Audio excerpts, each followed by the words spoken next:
Hello everyone. तो एक बार फिर से आप सभी का वेलकम वंस अगेन। एक प्यारा सा आर्टिकल एक बार फिर से मैं आपके सामने लेके आया हूँ, जो है 11 मार्च का, यानी सैटरडे, यानी आज का। यहाँ पे हम इसको कॉम्प्रिहेंसली एक बार पूरा इसको ओवरव्यू करेंगे। काफ़ी अच्छा आर्टिकल है और ये जो पॉलिटिकल व्यू के ऊपर है।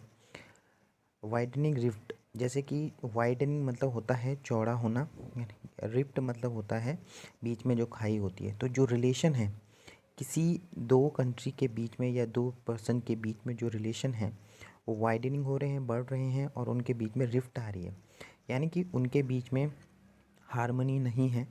एक तरीके से उनके बीच में एक, आप कह सकते हैं कि उनके बीच में अनबन है। China and US must now allow their differences to polarise the world. Must not allowed their differences to polarise the world.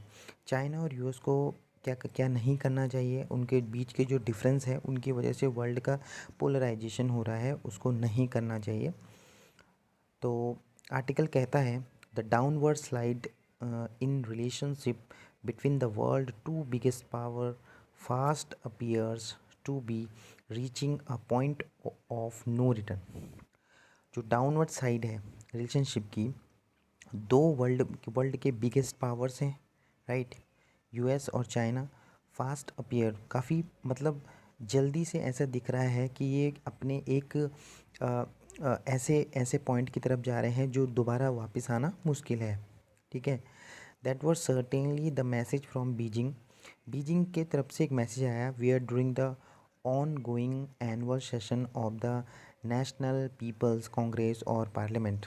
जो उनका पार्लियामेंट का सेशन चल रहा था, राइट, वहाँ से एक मैसेज आया। जो चाइनीज़ लीडर हैं took aim at Washington's recent approach to ties. अभी वाशिंगटन का जो रीसेंट अप्रोच आया था टाई के लिए, तो सी जिनपिंग जो वहाँ के प्रेसिडेंट हैं नाउ, और reappointed for a third 5 year term as president. वहाँ भी प्रेसिडेंट का जो टर्म्स होता है वो 6 साल 5 साल का होता है, और यूएस में रशिया में आपका 6 साल का होता है, राइट, और यूएस में भी 5 साल का होता है। तो तीसरी बार लगातार ये बने हैं वहाँ के president. Told a parliamentary delegation on March 6 March को पार्लियामेंट्री जो मीटिंग होती है, डेलीगेशन उनका, वहाँ पे कहते हैं कि चाइना क्या फेस कर रहा है, unprecedented severe challenges to the countries development. ऐसे अनप्रेसिडेंटेड मीन्स होता है जो पहले कभी नहीं हुए हैं, राइट। आप कह सकते हैं अनप्रेसिडेंटेड मतलब जो पहले नहीं हुए हैं, बहुत सारे।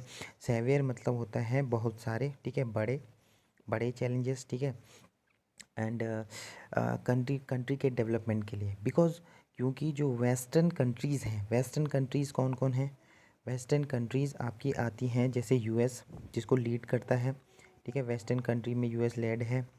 Have implemented all round containment and suppression of China. तो कंटेनमेंट मतलब जिनकी अनुमति नहीं है, मतलब वो उनको क्या कर रहे हैं, एक सप्रेशन कर रहे हैं, ठीक है, चाइना को दबाने की कोशिश कर रहे हैं, चाइना का ऐसा कहना है, ठीक है। कंटेनमेंट मतलब आप किसी किसी की इच्छा के विरुद्ध जो करते हैं उसको कंटेनमेंट कहते हैं, ठीक है। और सप्रेशन कर रहे हैं यानी कि दबा रहे हैं उसे, ठीक है, उनकी विलिंगनेस नहीं है और आप वो चीज़ कर रहे हैं, राइट। तो यहाँ पे चाइना का जो पार्लियामेंट्री डेलीगेशन हुआ 6 मार्च को, वहाँ पे चाइना के प्रेसिडेंट हैं, उन्होंने ये अपनी बात कही, right, that mister Xi and chose to directly name the US underline starkly how relations have deteriorated। Relation किस तरीके से ख़राब होते हैं, डेट्रॉइट मतलब होता है बुरी स्थिति और ख़राब हो जाना।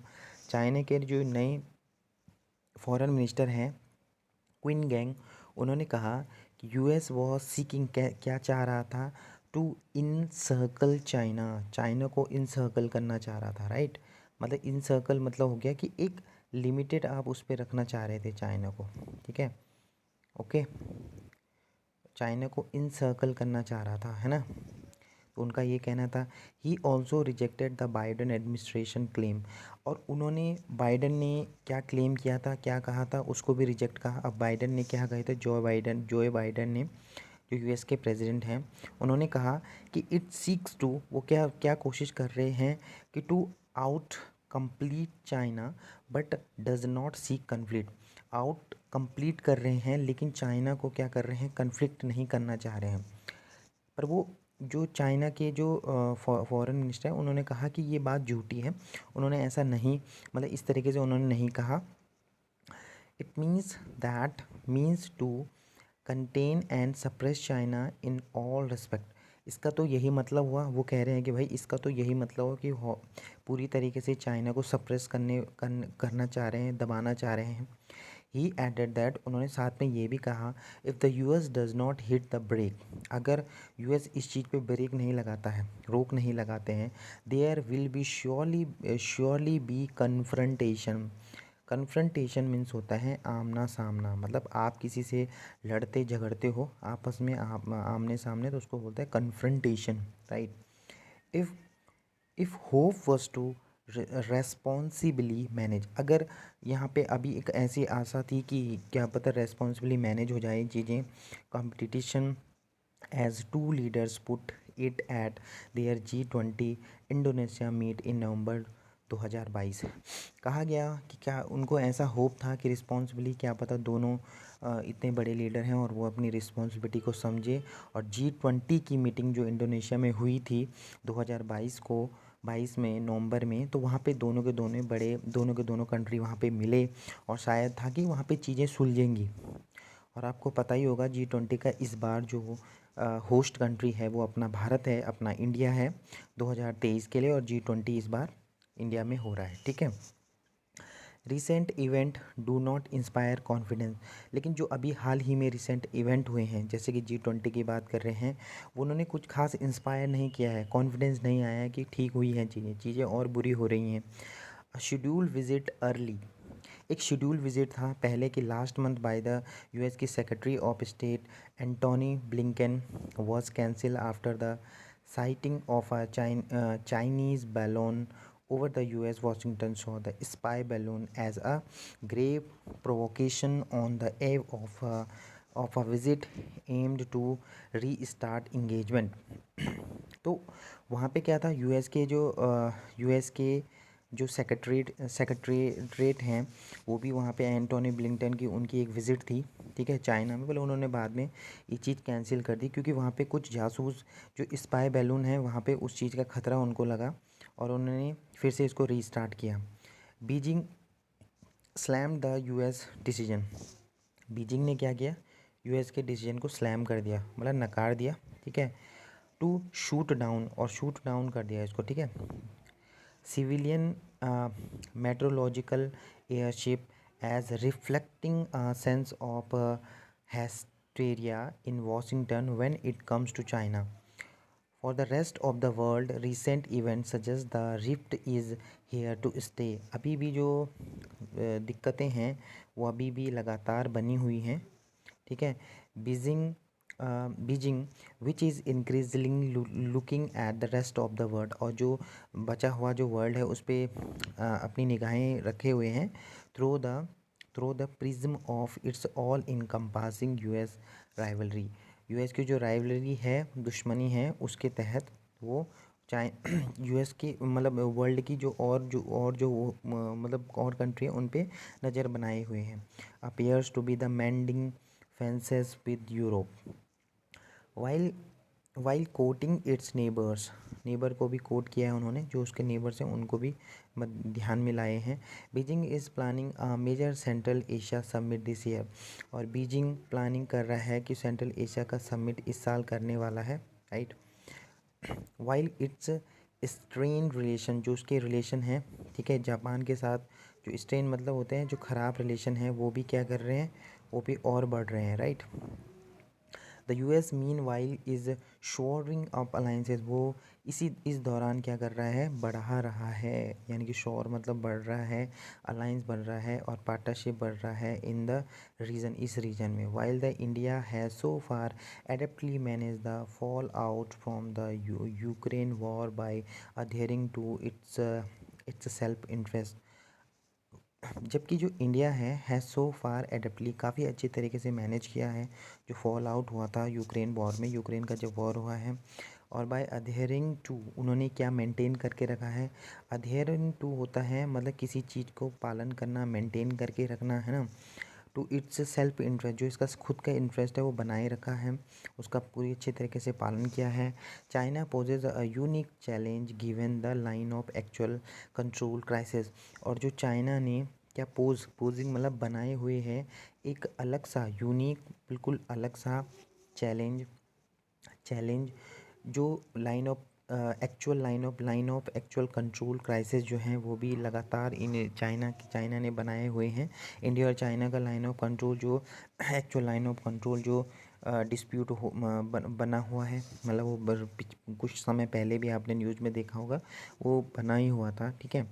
After Beijing increasingly vocal objections to the Quad, और उसके बाद क्या हुआ, बीजिंग्स का जो बढ़ता हुआ वोकल, यानी कि वोकल मतलब होता है जब आप किसी को मतलब एज अ वर्बल किसी को बोल रहे हो, ठीक है। वोकल ऑब्जेक्शन क्या है, क्वेड में जो हमारे वैसे जो हमारा जो क्वेड है वो है वहाँ पे यूएस, जापान, ऑस्ट्रेलिया और इंडिया का क्वेड होता है, ठीक है। तो उस पर उन्होंने मतलब वोकल ऑब्जेक्शन लगातार है।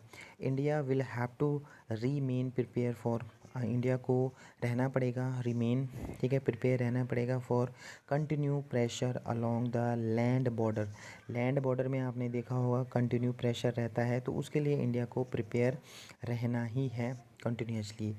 Even as it assess, assess means होता है किसी का आप जब मूल्यांकन करते हैं, राइट, आप किसी को किसी चीज़ का इवोल्यूशन करते हैं, मतलब आप किसी चीज़ को मतलब एक बारीकी तरह से उसका मतलब आप उसको ध्यान कर रहे हो, ध्यान में रख के वो चीज़ें लेके, है ना, मूल्यांकन कर रहे हो। Even as assess whether the worsening China और यूएस, अगर हम देखें क्या हम ये भी देखें कि मतलब जो चाइना और यूएस का जो एक बारीकी से उसका हम क्या करें कि जो उनकी बढ़ती हुई दिक्कतें हैं चाइना और यूएस की, वो किस प्रकार से बढ़ रही हैं।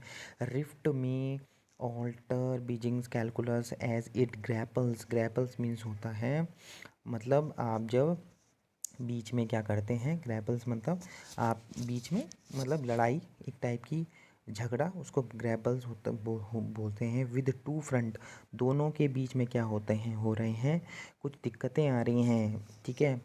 एक दोस्ती वाला भाव नहीं है, वो एक दुश्मनी उसमें बढ़ती जा रही है। हालांकि जो Taiwan remains its primary concern, लेकिन जो ताइवान है, ठीक है, ताइवान अपने जो चाइना है उसने पूरा कब्ज़ा किया है, वो एक बार क्या है, अभी भी कंसर्न है, चिंता का विषय है। India must be nimble enough to exploit the opportunity in an increasingly divided world full of uncertainty and difficult challenges. Nibbles means होता है फुर्तीला, जो बहुत ज़्यादा जो क्विक होता है। तो क्या हुआ, इंडिया को बहुत ज़्यादा एकदम क्विक रहना है, इनफ टू एक्सप्लॉइट, इतना कि एक्सप्लॉइट द अपॉर्चुनिटी, ठीक है, मतलब उन अपॉर्चुनिटी को एक्सप्लॉइट करना है, ठीक है। इन एन जो बढ़ता हुआ डिवाइड है वर्ल्ड का, फुल ऑफ अनसर्टेनिटी, कभी भी कुछ भी हो सकता है, और जो डिफ़िकल्ट चैलेंजेस हैं उनको ध्यान में रखते हुए इंडिया को क्या रहना है, अलर्ट रहना है, ठीक है। सो इस आर्टिकल में हमने ये देखा कि किस तरीके से चाइना और यूएस के बीच में जो रिफ्ट आ रही है, दरारें आ रही हैं, बढ़ती जा रही हैं, और किस तरीके से इंडिया को सचेत रहना है, किस तरीके से इंडिया को उस चीज़ को ध्यान में रखना है। सो आई होप आपको ये आर्टिकल समझ आया हो। हालांकि इसमें बहुत सारी चीज़ें ऐसी भी थी कि जो स्पष्ट रूप से नहीं कही गई हैं, लेकिन आर्टिकल जितना है उतना सामने समझने की कोशिश की, और आई होप इसको आपने समझा होगा। और थैंक यू फॉर वॉचिंग। मिलते हैं नेक्स्ट वीडियो में, तब तक के लिए बाय बाय।